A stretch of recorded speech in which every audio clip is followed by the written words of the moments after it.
बड़ी खबर, school timing पर और सख्त हो गए के पाठक। सुबह 5:45 पर शिक्षकों को पहुंचना होगा स्कूल। मुंगेर समेत कई जिलों के डीईओ ने पत्र जारी कर दिया है। स्कूल पहुंचते ही शिक्षकों को सेल्फी भेजनी होगी।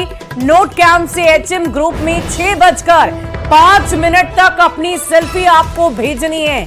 वहीं अब छुट्टी के बाद यानी 1:30 बजे के बाद की ही सेल्फी मान्य होगी। अगर ऐसा नहीं होता है तो एचएम समेत सभी शिक्षक अनुपस्थित माने जाएंगे। सभी के वेतन की कटौती कर दी जाएगी। के पाठक के वीसी में दिए आदेश के बाद से एक बार फिर से शिक्षा विभाग में हड़कंप मच गया है। इस पूरी खबर की अधिक जानकारी के साथ न्यूज 18 संवाददाता रजनीश हमारे साथ फोन लाइन पर हैं। रजनीश, क्या जानकारी है? इस आदेश को और भी ज्यादा सख्त कर दिया गया है और जाहिर सी बात है इस आदेश के बाद शिक्षकों में हड़कंप मच गया होगा।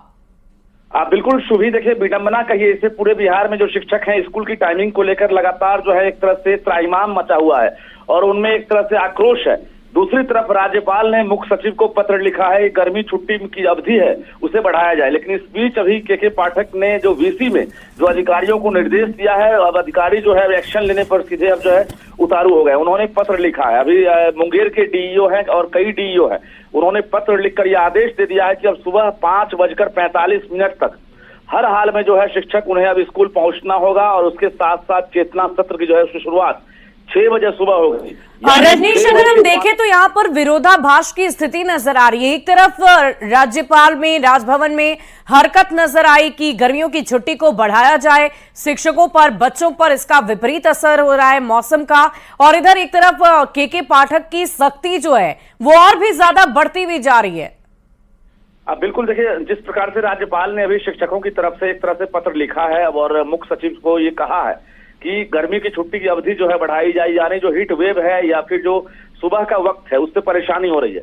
लेकिन अब जो है 1:30 बजे दोपहर के बाद सेल्फी खींच कर देना होगा, साथ ही सुबह 6:05 में अगर टीचर सेल्फी नहीं भेजते हैं तो जो अधिकारी है उनका वेतन कटौती करेंगे। तो कहीं ना कहीं अब जो विरोधाभास है और बढ़ेगा और शिक्षकों का आक्रोश और बढ़ने लगा है, क्योंकि के पाठक बैकफुट पर आने की वजह और जो है कड़ाई से जो है पत्र जारी करवा रहे हैं। जी शुभी।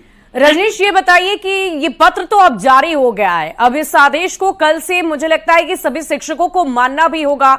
लेकिन एक तरफ शिक्षकों की अगर हम बात करें तो उनकी तरफ से विरोध प्रदर्शन की भी प्लानिंग की जा रही थी। कहा यह जा रहा था कि चुनाव खत्म होते ही शिक्षकों का आक्रोश देखने को मिलेगा, बवाल देखने को मिलेगा। क्या उस तरफ भी शिक्षकों की तरफ से कोई तैयारी की जा रही है या किसी शिक्षक से आपकी बात हुई है जिन्होंने इस पूरे मामले को लेकर अपनी प्रतिक्रिया दी हो? बिहार में शिक्षकों की संख्या बढ़कर अब 6 लाख के करीब पहुंच गई है और बिहार में अभी लोकसभा चुनाव चल रहा है। सरकार को पता है, यानी पूरी एनडीए सरकार को ये शक है कि कहीं ना कहीं जो शिक्षक हैं उनके आक्रोश का खामियाजा जो है सरकार पर पड़ सकता है। डिप्टी सीएम विजय सिन्हा ने साफ कहा था कि 4 जून के बाद जो शिक्षक है उनकी बात सुनी जाएगी और कोई भी अधिकारी जो है मनमानी नहीं कर सकेंगे। तो कुल मिलाकर 4 जून का इंतजार किया जा रहा है और 4 जून के बाद शिक्षक भी जो है आमने सामने होंगे। और जो प्रदर्शन की बात कही जा रही है, शिक्षक नेता ने साफ कहा है कि हम लोग अब सड़क पर उतरेंगे। तो कुल मिलाकर आचार संहिता की वजह से एनडीए खेमे के यानी बीजेपी के नेता जो है वो खामोश हैं, दूसरी तरफ शिक्षक भी अभी जो है खुलकर जो है एक तरह से विरोध नहीं कर रहे हैं। जी रजनीश, एक बड़ा सवाल ये भी है कि क्या के पाठक के आदेशों के खिलाफ जाकर राजभवन जो इस वक्त हरकत में आया है, क्या वो काम पूरा किया जा सकेगा? क्या स्कूलों की टाइमिंग में परिवर्तन होगा या फिर बच्चों को, शिक्षकों को छुट्टियां दे दी जाएगी? इस पूरे अगर हम प्रोसेस की बात करें तो आगे ये कार्रवाई कैसे बढ़ सकती है, किस दिशा में बढ़ सकती है?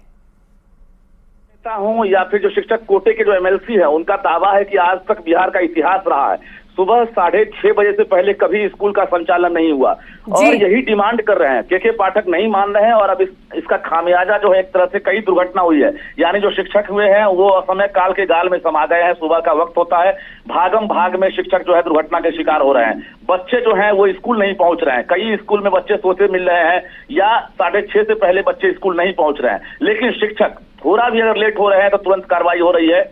एक तरह से समझिए अब राज्यपाल जो है जिस प्रकार से पत्र लिखे हैं, राज्यपाल के पत्र के बाद अब मुख्य सचिव के बाद क्या कार्रवाई होती है, क्योंकि के पाठक जो है इससे पहले राज्यपाल की एक बात नहीं माने और राज्यपाल और के पाठक के बीच लगातार तकरार भी जारी है। अब मुख्य सचिव जो है उनके बीच जो है एक तरह से गेंद है उनके खेमे में, क्या होता है आने वाला वक्त बताएगा। जी, शुभी बहुत बहुत शुक्रिया रजनीश हमारे साथ जुड़ने के लिए। इस पूरी खबर पर आप लगातार नजर बनाए रखें। तो ये विरोधाभास की स्थिति है, विडंबना की बात है कि आखिर के पाठक की तरफ से ये निर्णय और भी ज्यादा सख्ती से क्यों लिया जा रहा है, ये भी एक बड़ा सवाल है। इधर आपको बता दें